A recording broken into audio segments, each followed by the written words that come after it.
হরে কৃষ্ণ আমার প্রিয় ভাই বোনদের, আজকে আমি বলবো এই মহাপ্রসাদ আমাদের পৃথিবীতে কিভাবে আসলো। এই মহাপ্রসাদ সেবা করেই কিন্তু একাদশীর পারণ ভঙ্গ করা হয়। তো এই মহাপ্রসাদ সবার প্রথমে পেয়েছিলেন নারদমুনি। তো নারদমুনি কিভাবে এই মহাপ্রসাদ পেলেন সেই কাহিনী আজ আমি আপনাদেরকে বলবো। তো ভিডিওটি শেষ পর্যন্ত দেখবার জন্য প্রত্যেক ভাই বোনকে আমার অনুরোধ রইল। তো নারদমুনির মনের বাসনা হয় মহাপ্রসাদ সেবা করার, কিন্তু এই মহাপ্রসাদ মহালক্ষ্মী ছাড়া কেউই পান না। তখন তিনি মনে মনে ভাবলেন যে মহালক্ষ্মীকে তুষ্ট করবেন এবং তুষ্ট করার পরে মহাপ্রসাদ পাবার জন্য তিনি প্রার্থনা করবেন।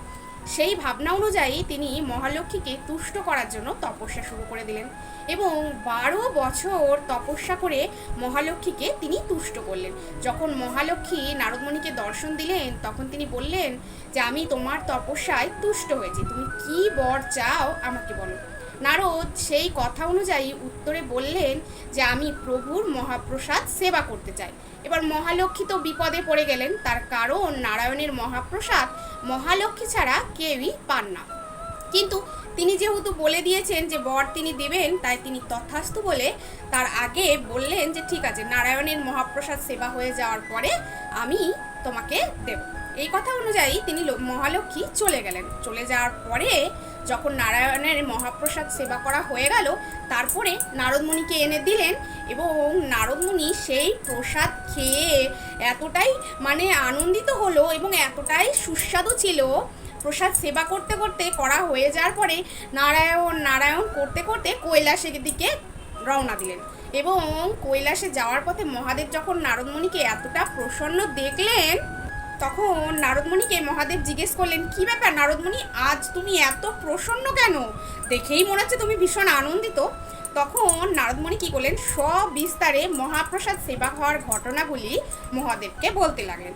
এবার মহাদেবের সেই ঘটনাগুলি শুনে নিজেরও সেই মহাপ্রসাদ সেবা করার ইচ্ছে জাগলো। তখন নারদমুনিকে সেই কথাটি জানালেন, কিন্তু নারদমুনি বললেন যে আমি তো সমস্ত প্রসাদ সেবা করে ফেলেছি প্রভু। এবার তখনই কিন্তু মহাদেব লক্ষ্য করলেন নারদমুনির হাতে এক বিন্দু প্রসাদ লেগে আছে। তখন সেই প্রসাদটিকে জল দিয়ে ধুয়ে মহাদেব সেবা করলেন এবং ওই সামান্য কিঞ্চিত প্রসাদ সেবা করেই দেখলেন যে সেই মহাপ্রসাদ এতটাই সুস্বাদু যে তিনি কিন্তু আনন্দে নৃত্য শুরু করে দিলেন এবং সেই নৃত্য শুরু করে দিলেন।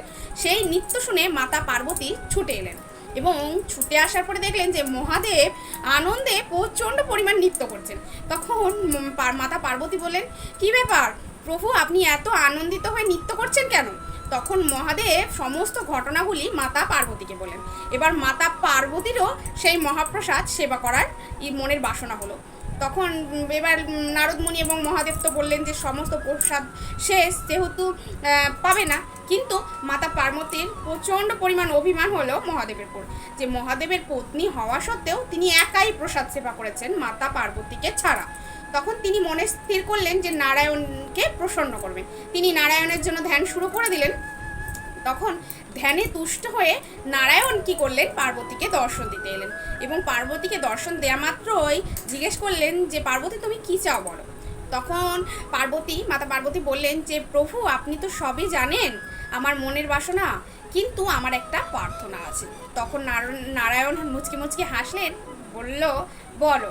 তখন মাতা পার্বতী বললেন যে এই পৃথিবীতে সবাই আপনার সন্তান, এই প্রত্যেক সন্তানকে ছেড়ে আমি একা মহাপ্রসাদ সেবা করতে পারবো না। আমি চাই আপনার সমস্ত সন্তান যেন মহাপ্রসাদ পায়, আমি একা সেই মহাপ্রসাদ সেবা করব না।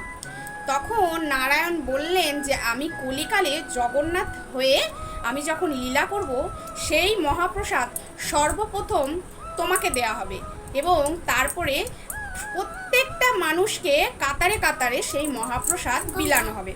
পুরীতে যারা গিয়েছেন তারা দেখবেন পুরী জগন্নাথের পুরী মন্দিরের পাশে মাতা বিমলা দেবী পার্বতী দেবীর মন্দির আছে। তো সবার প্রথমে সেই মহাপ্রসাদ মাতা পার্বতীকে অর্পণ করা হয়, তারপরে সমস্ত জনগণকে সেই মহাপ্রসাদ বিলানো হয়। এইভাবেই আমাদের এই মহাপ্রসাদ এই পৃথিবীতে আসে। তো আমার বলাই যদি কোনো কথা ভুল হয়ে থাকে তাহলে সবাই আমাকে ক্ষমার দৃষ্টিতে দেখবেন। জয় জগন্নাথ, সবাই ভালো থাকবেন।